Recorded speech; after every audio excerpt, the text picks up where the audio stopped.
Maybe try and live with Pobelta. Snags a kill. And then one can go. He's going to go down. One goes. Swoop back into the run. Adrian the knockoff again to channel through. The taunt is in. That's going to be one. That should be a second Altec. Hey guys, Parks Housley here with the Game House, joined today by Matt. Congratulations on the win. You've kind of come back a little bit as the season has progressed.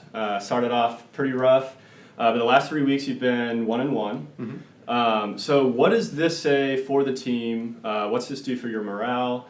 What's this do for the future of the Golden Guardians? Well, since we're in this kind of position in the season, we're tied for 10th. Well, I guess tied for 9th. But moving forward, we still have a chance. Like, we're not mathematically out of playoffs, so we still have a chance to get playoffs. We just got to win a lot of games.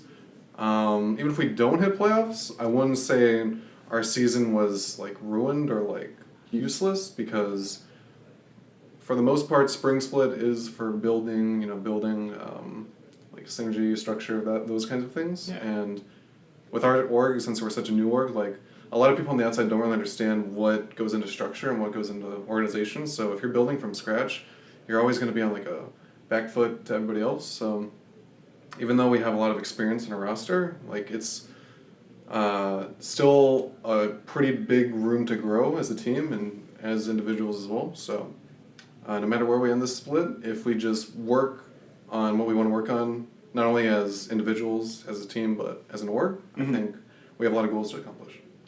Awesome. So piecing it all together, you do have a lot of veterans. So kind of you are figuring out how to put all of the different pieces together and work on that. That's good. So if you do get to playoffs, well, you would have to pretty much win out, I think. Is that something that you're kind of really hoping for and focusing on, or is it really more of just long term, take the pressure off, just keep learning?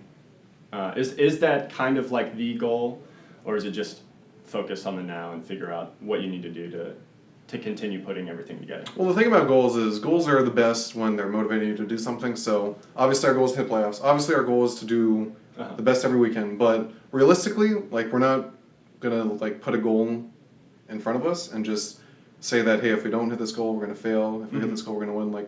I'm individually focused, and I'm trying to I guess share this kind of philosophy is hey, we're here to just improve. We're here to be better than we were yesterday. So if we have that kind of philosophy, I think no matter where we place in Spring Split, if we're in playoffs, if we're in 7th, if we're in 10th, as long as we're better than yesterday and we have clear goals that we want to work on, that's what we're going to achieve. I don't think if we hit playoffs, we're just going to magically have had a successful season. And at the same time, if we don't hit playoffs, we're not going to magically have a useless season. So whether or not we hit our goals, it's more just we have to put in the effort. Well, that's really good to hear. I'm excited that you still have this positive morale and thought about moving forward. I want to talk a little bit about shot calling, because that's something that over the years has been a topic of discussion. I've heard a lot about it specifically this year with this team has bad communication and this team has bad communication, or they're really good because they have this person who is the main shot caller.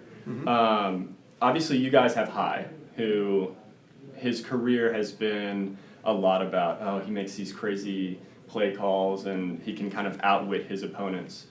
Is that still something that you try and utilize, or are you trying to spread out communication and give each, maybe each person a specific job, or is it just a two-man job and everybody else just focuses on their gameplay? How does that kind of work for you guys? In a Season 8 metagame, communication is largely role-based, I'd imagine. A lot of top teams, let's say SKT. Faker's not, calling all the shots. He's not saying, hey, we gotta do this way, we gotta... It's mostly all done in practice, I'd imagine, for all the top teams. They all have roles that they can kind of live up to, It's not just one guy, so... Yeah, it is a little bit outdated to say, hey, this one person is a shot caller, but a lot of our comms is through Hai, and I have a lot of trust in Hai. If he makes a call, I'm going to follow it, of course. He's a leader. So, going forward, we're trying to make individual work through giving roles, like giving more shot calling, I guess, roles. Mm-hmm. But I mean, shot calling is kind of like a buzzword to me. Like, it's just communicating. Like, you know, Yeah. you just say what's on the map. You just use your eyes, you use your brain. Like, that's kind of what shot calling is to me. But I guess so far as a team, we haven't proven that we can really drive ourselves like in a certain direction as a team, which is necessary to get the win. So, in practice, yeah, we're there to try to improve individually, and whether or not we have like a one-person shot caller isn't really like a factor. It's just, hey, we're just going to improve each everyone's understanding. Like, the more we understand about the game, the more we communicate, the better we'll have to win the game. Yeah, awesome. Well, thanks for the insight. So I want to talk a little about your champion pool as well. Over the season, you've played mostly like the tanky utility, like CC supports. Mm-hmm. Is that like mostly just comfort? Is it just kind of like the read on the meta? And is that something that may end up changing with the Mage update in 8.4? Do you feel like the meta is going to shift to like maybe, I don't know, Brand or something as kind of a top tier support that you may try and bring out or others may try and bring out? Or do you think that the meta really is just like the tanky support still? Well, the way League's played right now, there's not a whole lot of satisfaction you can get from playing range sports. I mean, I haven't played too much on this patch, but we'll see. You know, maybe next week in scrims I'll feel different, but range sports feel kind of off because, I mean, I haven't played it on stage. Like, it's just, it's too hard. You get ganked, you know, whatever advantages you get is usually just not much. Like, if you get a 10 CS, 20 CS advantage, lane doesn't really do anything. So we'll see on that. But for a champion pool, I do play a lot of tanks because that is the meta. Like, people who play range sports are either like suicidal or just trying to like stunt on people or like have ego. And yeah, I mean, I don't really need to pick any sort of range champion to prove anything. I'm just here to do my role, and I think the strongest champions are by far like the Owlstar, the Braum, maybe Morgana, but Morgana's kind of pushing it. Like, I think a lot of the strong champions are the melee sports. Awesome. So, is that still kind of something that you're excited to be on and like comfortable, or are you hoping that it maybe moves more towards the range style? I mean, my professional view is that I don't really have like comfort picks. Like, I just want to play the meta. You know, I'm not here to have a comfortable or preference kind of play style. Like, if I'm like having fun, I guess range sports are a lot more fun than just playing Braum and sitting in lane. But I try not to think about League that way. You know, I'm trying to be a professional. You know, I think if I was like a basketball player and I was trying to say, hey, I want to do more skill moves. I want to do more, you know, like between the legs and dunk. Like, I'm sure NBA players would be like, what are you talking about? Like, you got to play the game correctly. You can't just style on people. So I think range sports are kind of like a style on champion. Okay. Alrighty. Well, I look forward to seeing potential, but obviously it's nice playing meta and being strong. Lastly, before we go, it was brought up on stage, you have two pretty tough teams next week. Contracts said, hey, well, we beat Liquid, so we'll just go show these guys what we have too.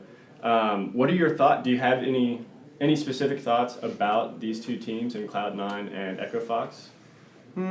Both teams have already proved this split that they're really strong because they have strong laners who kind of understand how to play around the map. They don't really give much advantages to anyone. They don't overplay their lane. They don't kill themselves in lane. Like, a lot of the bottom teams usually kill themselves in lane, myself included. So you can kind of tell the top teams are good because they just try to never die in lane, never take unnecessary risks, and just play the game solidly. So when you're up against a solid team, you really have to beat them at their own game to say you consistently can win against them. You know, if you pull out something cheesy, maybe we can win, but not commenting on whether or not we're going to cheese them, but we'll see what happens. Awesome. Well, best of luck with that. Thank you so much for the interview, and I look forward to seeing y'all grow. Thank you. Thanks.